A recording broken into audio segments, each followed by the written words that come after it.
Lawmakers are reaching across the aisle to condemn the killing of conservative activist Charlie Kirk, and it comes as the accused would-be Trump assassin, Ryan Ruth, faces federal trial for his attempt on the president's life last year. So how should lawmakers respond to this mounting political violence? With me now, North Carolina Republican Congressman Greg Murphy. Thank you, sir, for your time on this Saturday morning. We appreciate it. I want to get your thoughts on this very heavy moment that we're in the country and going forward, and how we can bridge divides and calm the rhetoric in the country. Yeah, Molly, this is a gut punch of gut punches. You know, everybody remembers where they were on 9/11. Now everybody will remember when they heard, that Charlie had been assassinated. And it really takes a step back in this world of flat screens and social media, where basically we have avatars of our lives. We have games that we kill people.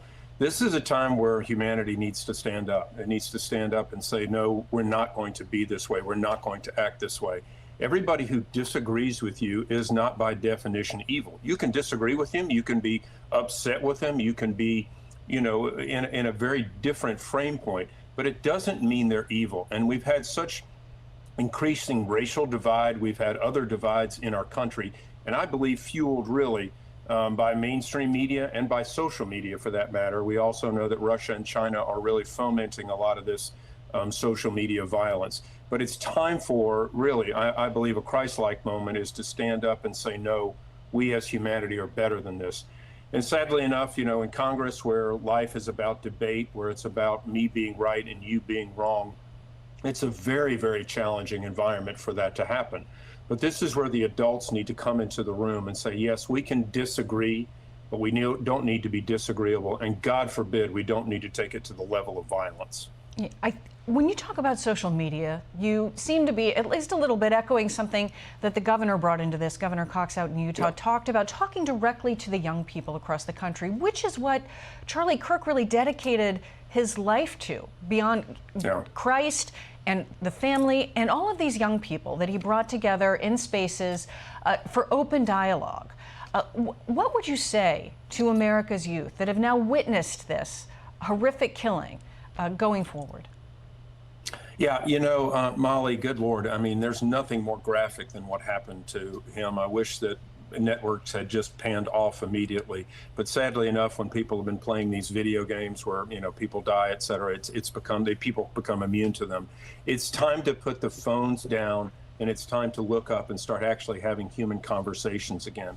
It's time, rather than text, we should be calling, we should be talking with one another, rather than being literally as an objective third party in our lives on social media. It is really, really hard. I don't know how the hell we ever put this genie back in the bottle, but we have to use this as a crucible moment. We have to use this as a time of reckoning, to say, look, it is time that we stop and we back up from the rhetoric. And it's going to take, and Charlie was on college campuses, and I say this, it is going to be incumbent upon college professors who have positions of authority, college presidents who have positions of authority, to bring this down on college campuses. And, we've seen a lot of firings of individuals because of the rhetoric that they've unbelievably brought up forth in this instance. But again, it's time for moral clarity.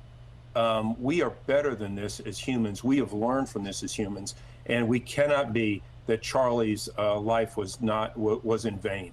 He died for a reason for us. We have to take this, rather. We have to take the reason of his death and be a better human race for it. Congressman, thank you. Beautifully said. I almost hate to change the topic to some of the business that's coming up in Washington. There's still so much work to be done. There's a government shutdown deadline at the end of this month. You need to pass this massive funding package you have till September 30th. Senate Minority Leader Chuck Schumer says that he's willing to risk a shutdown now if Republicans don't meet with Democrats' demands, specifically on health care. Do you think that the government will remain open, or that we'll see this shutdown? I hope so. I hope Chuck Schumer takes this moment, actually. Also, I think all of us can take this moment, actually, to dial things back a little bit. Nobody wants a shutdown. We all, again, this is what politics is about. We all get in our corners and we want our things. But we have to look for common ground. And this is where we just don't need the vitriol and the rhetoric on the far sides really destroying what this great experiment in democracy is about. You know, there are things, the premium tax credits that are come due at the end of the year.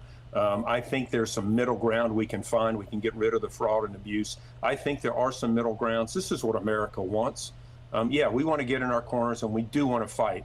But at the end of the day, we also want safety for our family. We want a job. We want education. We want all these things that this great country can provide. I pray that we use this moment as again, learning and extrapolating in so many different areas that we can actually do the good of America again. Congressman Greg Murphy, thank you very much for your insights on this Saturday. We really, really appreciate it. Thank you. God bless. Hey everyone, I'm Emily Campagno. Catch me and my co-hosts Harris Faulkner and Kaylee McEnany on Outnumbered every weekday at 12 p.m. Eastern, or set your DVR. Also, don't forget to subscribe to the Fox News YouTube page for daily highlights.